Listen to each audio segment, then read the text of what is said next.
Sebuah ide beragama di masa depan. Mungkin ide ini saat ini tidak cocok untuk Anda, terdengar aneh barangkali atau nggak masuk akal, tetapi karena ini sebuah ide, mari coba kita selami bersama-sama.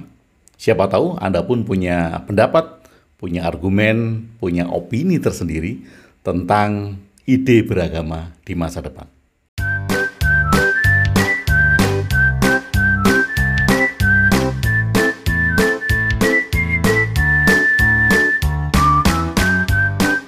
Sahabat Bahtera, saya pernah mengungkapkan sebuah pertanyaan, apakah agama masih diperlukan di masa depan? Tentu saja jawabannya ada dua versi. Ada yang bilang masih diperlukan, ada yang bilang sudah tidak diperlukan. Masing-masing punya argumennya sendiri-sendiri tentu saja.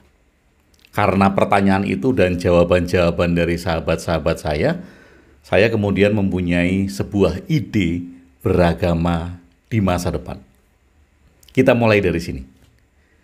Saat ini, agama merupakan sebuah lembaga yang tidak bisa melampaui sekat-sekat lembaganya. Maksud saya begini, apabila orang sudah masuk di dalam agama Islam, dia akan menekuni rukun-rukun syarat-syarat di dalam agama Islam. Kalau kemudian dia ketahuan masuk di dalam agama Kristen, Hindu, atau Buddha, atau sebaliknya ya, maka orang ini sudah dianggap murtad, keluar dari agamanya. Karena dia belajar agama Kristen, beribadah agama Kristen, kemudian menyembah Tuhan dengan nama agama Kristen dan agama-agama yang lain. Maka orang ini dianggap murtad. Ini yang saya sebut bahwa sekarang agama itu disekat-sekat oleh lembaga. Karena sekat-sekat itu pula lah maka setiap agama saat ini mencari umat sebanyak-banyaknya. Atau kemudian ada proses inisiasi ketika seseorang harus masuk di dalam satu agama tertentu. Harus masuk di dalam prosesi inisiasi tadi ya, atau baiat, yang menyatakan bahwa orang ini sudah memeluk agama ini. Bahwa orang ini sudah berada di dalam kelompok agama ini.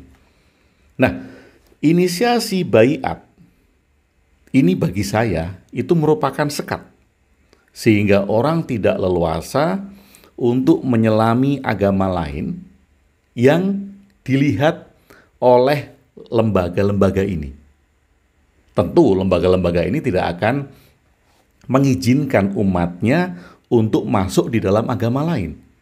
Kalau satu lembaga melihat umatnya memeluk agama lain, atau bukan memeluk ya, dia belajar tetapi kemudian dia beribadah dengan tata cara agama lain, maka kemudian sekali lagi itu dikatakan murtad.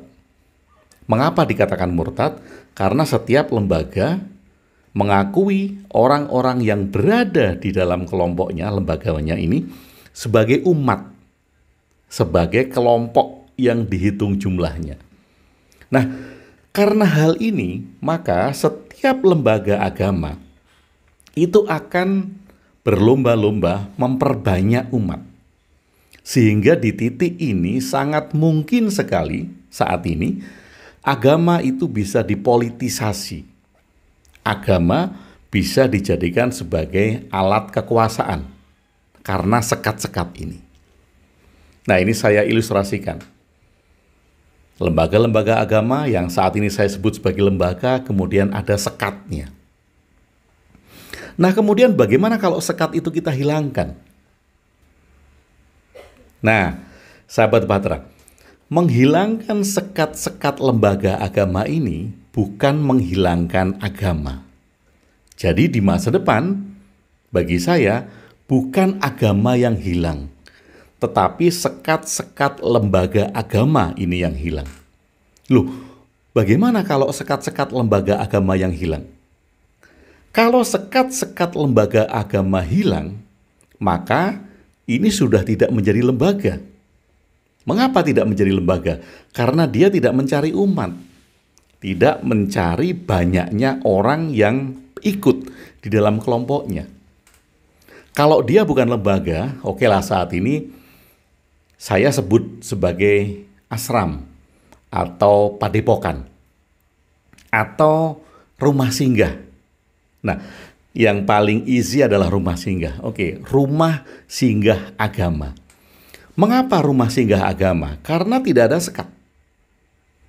Ketika agama-agama ini tidak ada sekat yang tadinya berupa lembaga dan sekarang menjadi rumah singgah, maka setiap orang bisa menyelami agama-agama yang ada.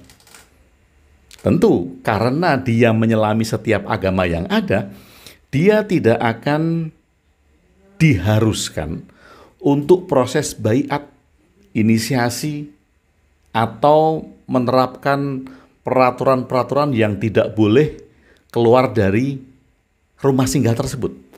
Ya, namanya rumah singgah. Jadi dia bisa singgah di agama A, kemudian mungkin 2 minggu lagi dia singgah di agama B, dan seterusnya. Nah, saya ilustrasikan sebagai berikut. Seseorang di masa depan, ketika agama itu menjadi rumah singgah, maka agama bukanlah menjadi identitas publik. Nah, ketika agama tidak menjadi identitas publik, ini sangat menarik.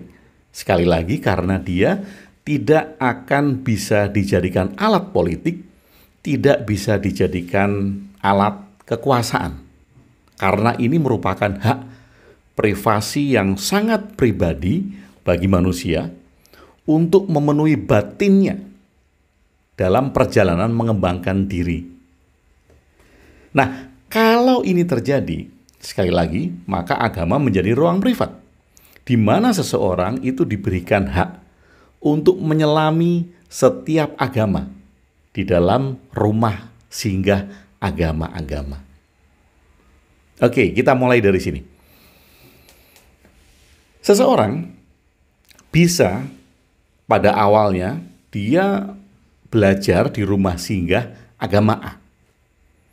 Kemudian tentu saja karena dia berada di rumah singgah agama A, maka dia beribadah sesuai dengan tata cara agama A, berdoa, kemudian menyebut nama Tuhan sesuai dengan agama A. Mengapa tidak bisa? Karena masing-masing agama di masa depan itu sudah tidak membicarakan lagi tentang Tuhan mana yang benar, tentang ajaran mana yang benar. Tetapi masing-masing agama ketika dia jadi rumah singgah tentu sudah menyadari bahwa setiap agama tidak akan memprovokasi orang yang berada saat itu di dalam agama tertentu untuk menjelek-jelekan agama lain dan tidak mengagung-agungkan agamanya sendiri. Di dalam setiap rumah singgah bisa saja terjadi studi perbandingan agama. Tetapi studi perbandingan agama ini bukan untuk mencari kesalahan, bukan untuk mencari sisi-sisi negatif agama lain yang sedang dipelajari. Misalnya demikian. Ketika saya berada di rumah singgah Islam, saya akan memandang Kristen, Hindu, Buddha, Konghucu, dan lain-lain dengan kacamata Islam. Dan sejarah yang saya pelajari dari sisi agama untuk memandang agama-agama yang lain ini tentu dari sudut pandang kacamata Islam.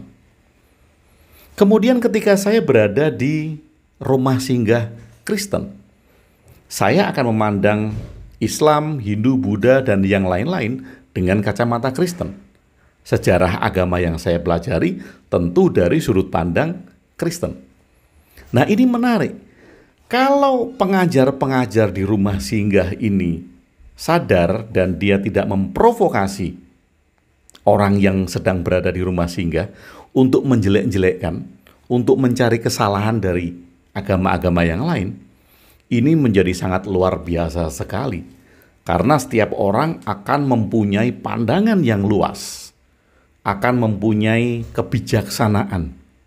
Dan setiap orang itu bertanggung jawab untuk mencari cara-cara mengembangkan proses batinnya yang nyaman. Bukan yang benar, tetapi yang nyaman. Nah, ini bagi saya sangat penting sekali kalau di masa depan kita sudah tidak memandang mana yang paling benar, mana yang paling diterima oleh Tuhan, mana yang paling diakui oleh Tuhan untuk masuk surga. Kalau di masa depan itu sudah tidak ada, artinya agama menjadi ruang privat, di mana saya menentukan titik-titik kenyamanan saya dalam hal, tanda kutip, beribadah. Nah, kalau seseorang memulai dari agama A, kemudian bisa saja ya 1 minggu, 2 minggu, atau 1 bulan, terserah sesuai dengan kenyamanan dirinya. Kemudian dia pindah lagi untuk menyelami di rumah singgah agama B. Dan ini pun waktunya terserah dia, senyaman dia.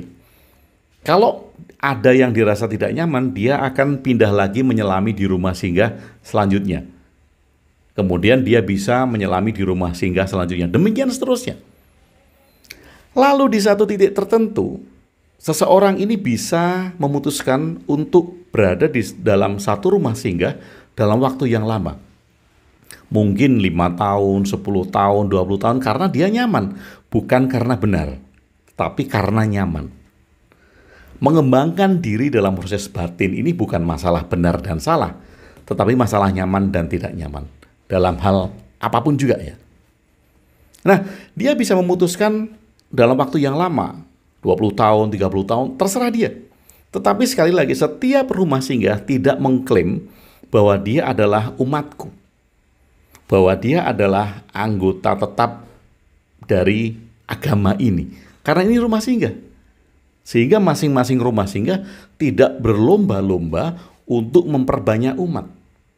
Masing-masing rumah singgah itu dengan penuh kesadaran menyediakan pelajaran-pelajaran yang mengandung budi pekerti yang baik di dalam setiap agama.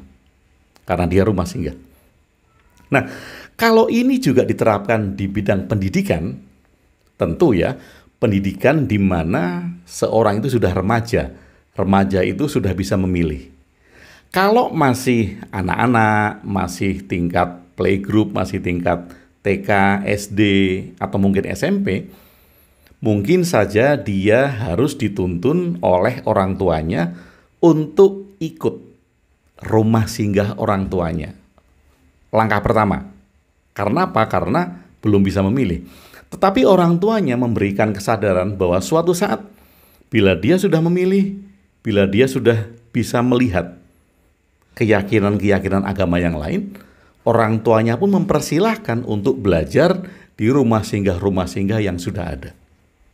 Nah, kalau sudah remaja, mungkin mulai SMA, di pelajaran sekolah itu ada semua pelajaran agama.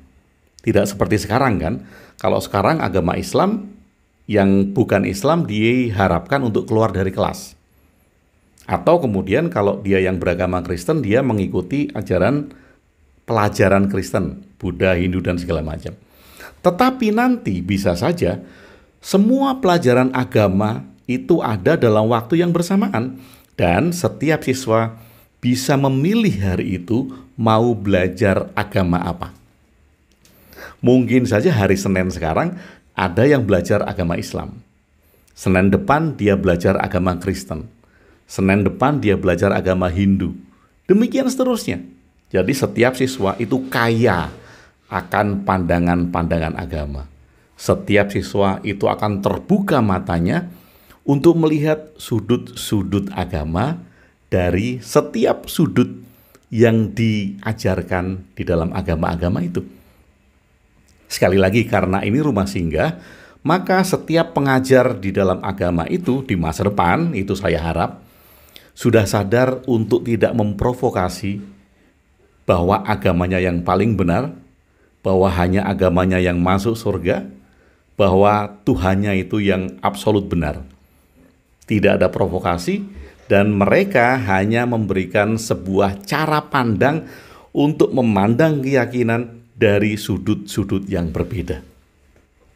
Nah, sahabat Bahtera, bila ide beragama di masa depan ini bisa kita cerna, dan sekat-sekat lembaga agama ini runtuh, bukan agamanya yang hilang ya, tetapi sekat-sekat lembaganya, maka sekali lagi agama tidak akan menjadi alat politik, tidak menjadi alat kekuasaan. Agama menjadi ruang privat di mana kita bisa singgah untuk memilih saat ini kita nyaman berada di rumah singgah agama apa. Besok kita nyaman berada di rumah singgah agama apa. Karena di situ kita masing-masing sudah menyadari bahwa semua rumah singgah ini benar adanya. Semua rumah singgah ini membawa kebaikan tentang ajaran budi pekerti yang luhur dari setiap agama-agama yang ada. Kalau setiap rumah singgah agama ini memberikan sebuah pelajaran budi pekerti yang luhur ala agama masing-masing, maka dia tidak perlu mencari umat. Dan setiap rumah singgah tidak perlu memperbanyak umat. Orang yang berada di satu rumah singgah tertentu tidak diakui sebagai jumlah umatnya.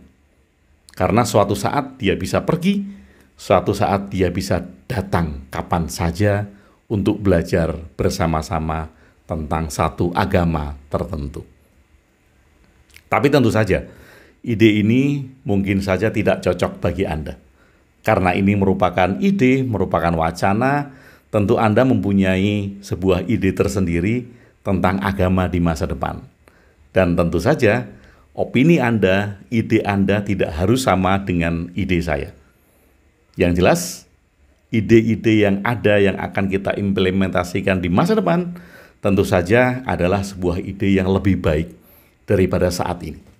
Karena kita melihat adanya hal-hal yang merusak saat ini, dalam arti bahwa agama itu dimobilisasi menjadi alat politik dan alat kekuasaan, maka kita bisa mencetuskan masing-masing ide atau opini untuk agama di masa depan. Nah, kalau Anda bersedia, silahkan tuliskan di komentar apakah Anda setuju dengan ide ini, atau Anda punya ide tersendiri, atau malah Anda akan mempertahankan agama seperti sekarang, karena bagi Anda, agama adalah kebenaran absolut, di mana keselamatan hanya ada di dalam agama Anda. Mungkin saja kalau itu pendapat Anda, sah-sah saja. Tetapi, mari kita berdiskusi tentang sebuah ide beragama di masa depan. Semoga bermanfaat. Terima kasih sudah bersama saya Agung WP di Ruang Diri. Salam cinta dan bahagia.